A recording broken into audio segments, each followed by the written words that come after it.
BJP एवं कांग्रेस समस्ते महिला विरोधी आमे केवल महिला मान कांदुचु या प्रमाण करने को चाहूले जो भली भाव छलना कर महिला मान सहित धरा पड़गले लोकसभा 2023 महिला नारी बंधन अभियान बिल पारित होला आउ तो आवश्यकता नथिला लोकसभा को आसार जिते लोकसभा राज्यसभा पारित हो सारी एवं महामहिम राष्ट्रपति अनुमोदन लाभ कर सारी जदि विधानसभा लोकसभा को आसे कौन सी क्लज को संशोधन करने को क्लज संशोधन करने को आनी कि से कौन लुचाई से आनी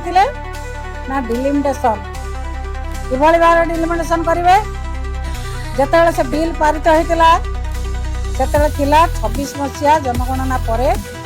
डिलिमिटेशन हेले 27 जाकता लागू करेंगे एबे तरबरिया भाव आनिकी हठात लोकसभार सीट को 850 बढ़ई बिल आनिबार आवश्यकता कौन थिला जदि 850 बढ़ेले कौ राज्य केते पाइबे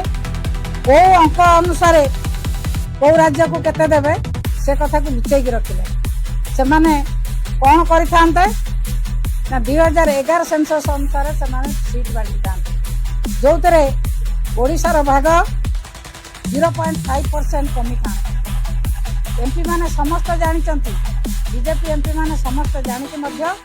ओडिशा स्वार्थ विरुद्ध में लोकसभा भोट देते बड़ लज्जाजनक एभली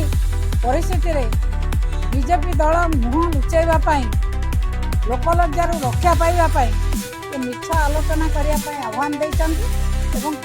सब खरा पड़ जाऊँगी से अन्य को कादुआ फिंगा आगु निजे कादुआ बोली हो जाउछंती एवं निजर रूप जेतेबेले लोकन पाखरे धरा पड़ जाउची महिला मानक पाखरे धरा पड़ जाउची से नाचार है कि विभिन्न मिछ कथार आश्रय नेउछंती।